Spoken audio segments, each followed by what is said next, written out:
I could never just go and have a couple of pints or a couple of cans in the house or anything like that. I had to drink till I was absolutely smashed. I'd pretty much burned every bridge possible for alcohol. Lost jobs, relationships, family, breakups, you name it. If somebody relapses, they still see that as an option in their life, whereas I don't see that as an option anymore in my life. What was life like for you, Ryan, growing up? Well, I'm from a working class family in Rotherham, and it was pretty normal, run-of-the-mill childhood, really. Nothing dysfunctional. My memories of it are pretty good. Did you get into any trouble, anything like that?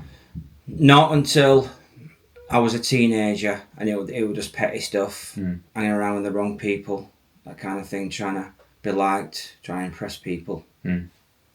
And when did you start taking drugs? Or what age did that start happening?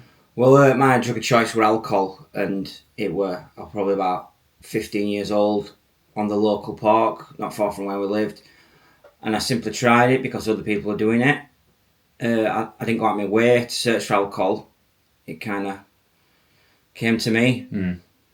People in addiction often start taking drugs really early. I guess that's quite normal to be 15 and drinking alcohol, isn't it? Yeah, it didn't start out drastic. It just started out like a normal teenager in that area at the time. I wasn't doing anything that everyone else weren't doing. When did you start really realising that was a problem, and how old were you when that came to pass? I think maybe in my early 20s I realised that I couldn't drink without getting extremely inebriated. I could never just go and have a couple of pints or a couple of cans in the house or anything like that. I had to drink till I was absolutely smashed. And I thought that were, strange, because I had friends that would nip out for a couple of pints and go home, and I couldn't. Did you realise that was addiction then, or? No, I just thought I liked it too much, but I didn't think at the time that it were going to cause me all the problems it would. So you mentioned that you were an alcoholic, addicted to alcohol. Is that it? Did it just stop at alcohol, or was there any other drugs involved? There has been other drugs, but not a problem like alcohol was. And the only time I took other drugs was recreationally with other people because they were taking it. Alcohol was always my mistress. Yeah. And then later down the line, and I'm talking a couple of decades later, I would basically take anything. Yeah. Just to blank things out. To get that better high. To escape, basically. To escape my feelings. Yeah. How come? Because I pretty much burned every bridge possible for alcohol. Lost jobs, relationships, family, breakups, you name it. Yeah. So what did a day in your life look like in your addiction, in your alcohol addiction? What, the worst day?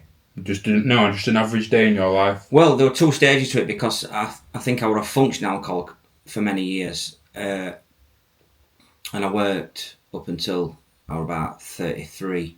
So that would be go to work and then get drunk.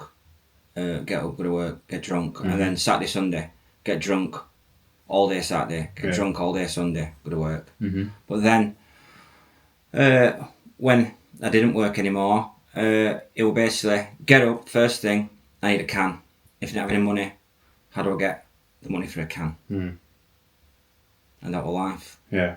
So can you explain to people that don't know what a functioning alcoholic is and a non-functioning alcoholic? Well, a functioning alcoholic is somebody who gets drunk every day and is addicted to alcohol, but still holds down a job and still pretends that they're normal. Yeah, and can fund their addiction. Yeah, and that's the main reason why you do it. Yeah, and then in contrast, a non-functioning addict, your life's unmanageable.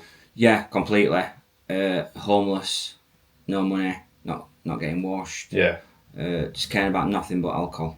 That leads me on to my next question then. What did rock bottom look like in your alcohol addiction? Rock bottom for me was, there were a few, but the worst were going to prison. Yeah. I got put on remand for a month, and that were an eye-opener.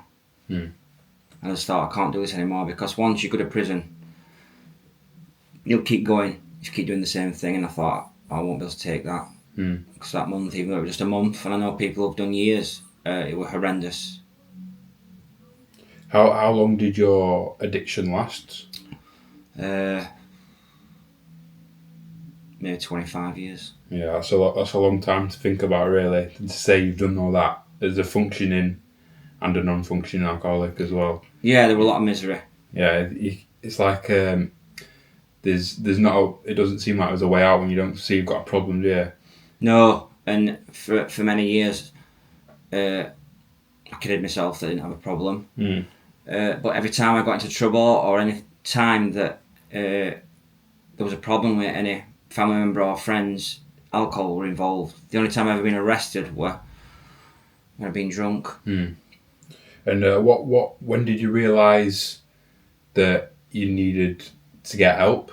Was it at your rock bottom, or what happened for that? No, I realised when I was about 30 that I were an alcoholic, an addict. But then for about 10 years, I tried lots of different things that didn't work. I thought I knew best.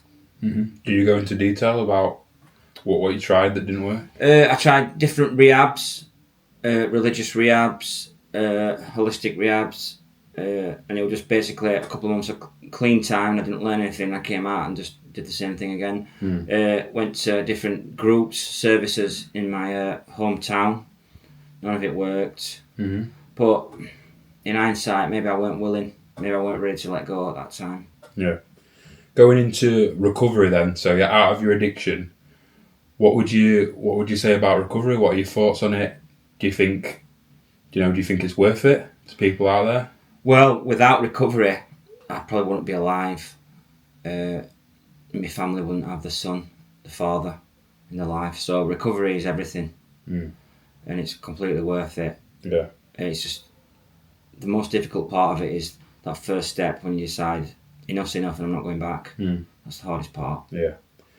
And in your recovery as well, do you have any experience? I know you said you've gone out of rehab. Do you have any experience with relapse? Since I did the 12 steps, no. The 12 steps were a big eye-opener for me. I must got my head around that. The steps. I haven't relapsed. What do you think to people that? What would you say to people that have relapsed going through the 12 steps? What would you say the problem is there? They're just not ready to give up yet. Yeah. I think if somebody relapses, they still see that as an option in their life. Whereas I don't see that as an option anymore in my life. People often say you haven't gone through enough pain yet, have you? What would you say to that? I think as humans we can endure, so we can take a lot of pain. Yeah. So it's hard to get your head round, if you're an alcoholic, that you can't sit in a pub again with your friends and watch a game of football or go to races or whatever. But I've found that the most enjoyable things in my life have been while I'm sober. Going to concerts, gigs, places with family. Yeah. And if you had a message to someone who was in your position, 25 years of addiction, and is still in it now, what would your message be? To just give recovery a go. Yeah. I think people think of addicts as weak, and to an extent we are, but at times we can be brave, and that's the one occasion where you have to be the bravest you've ever been. Because it's definitely worth it, isn't it? Yeah, 100%. Okay, thank you.